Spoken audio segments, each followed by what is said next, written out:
What's up, everybody? DFS Dudes here to give you my top 5 quarterbacks for Week 10 in the NFL.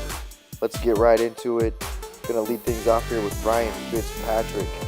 Fitzpatrick going to get the start again. It was said right after the game by Coach Cutter that Fitzpatrick would get the start this week. $7,600 on Fanduel, 15 passing touchdowns in 4 starts this year. We know he started the first 3 games of this season. Always able to throw for 300 yards in each one of those.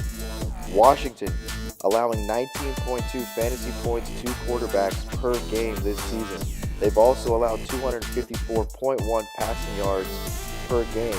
So this is a good matchup from a team that we saw just get lit up by Matt Ryan and company last week. Fitzpatrick this season. This guy's just come on. Fitz magic. We know all the details that go into that. You take a look, 368.25 passing yards per game and 3.75 touchdowns. He's only had the one bad game. That was against Chicago. Other than that, even when he's come in relief, the guy's been absolutely Fitz magic this year. So moving on, we'll go to Drew Brees at $8,400 on FanDuel. The Saints have an implied total of 29.75. That's 4th. The highest over-under in this matchup against Cincinnati at 54 this week on the main slate. Brees averaging 292 passing yards per game, 18 total touchdown passes this year, multiple touchdown passes in 6 games. So, Drew Brees is not just throwing one touchdown pass when he goes out there, and we know it's well documented. They've got Kamara, they've got Ingram back in the fold, they can run the football.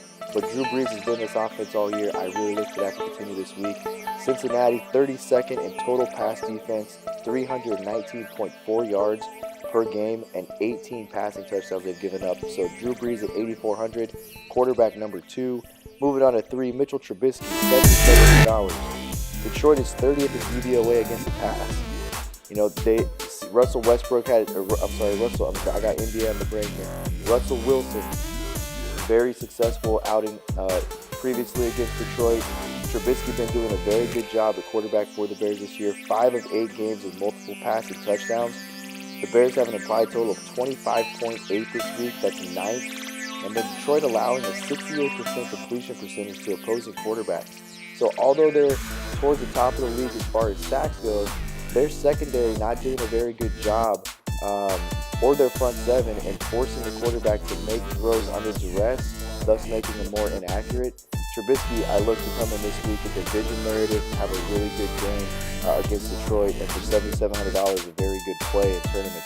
Phillip Rivers, he'll be our next quarterback, $8,200. He gets the matchup against the Raiders. We all know Khalil Mack's not on that team anymore. We all know how bad the Raiders defense is, but when you dive a little deeper into it, 27th in total defense, they're last in sacks. They've only got 7 sacks this year, so they're not getting after the quarterback. They're putting the quarterback under duress. And then when you take a look at what their secondary is doing, they're not doing anything either. Only 4 interceptions on the year, 24th in the league as far as that goes. The Chargers with the 3rd highest implied total at 30. Rivers 4th in passing touchdowns with 19, 22 for 37, 339 yards, and 2 passing touchdowns in the previous matchup on October the 7th for 21.36 Fanduel points. Really like Rivers going against the Raiders. Another division rivalry narrative in that one. We'll end this thing with Jared Goff at $8,100. The Rams have the 2nd highest implied total this week at 30.5. They had when Seattle started playing some better football, they really took it to the Rams a little bit. They took it to the mat. This game went deep. A lot of points were scored in it. Goff 23 of 32 for 371 yards in that previous meeting. Goff's the 2nd leading passer in the NFL this year. 2,816 yards, only behind Mahomes. He's 3rd in total passing touchdowns with 20. And then he's 3rd in fantasy points per game at 21.6. He's been very, very good this year. This is probably the best overall offense. Some may argue after last week that the Saints have the best offense. But we really like Jared Goff this week. He's got all kinds of weapons around him. You look, Cooper Kupp back healthy. He's got Woods. He's got Brandon Cooks. And then we all know what Todd Gurley does running the football. So these are our top 5 quarterbacks for the week.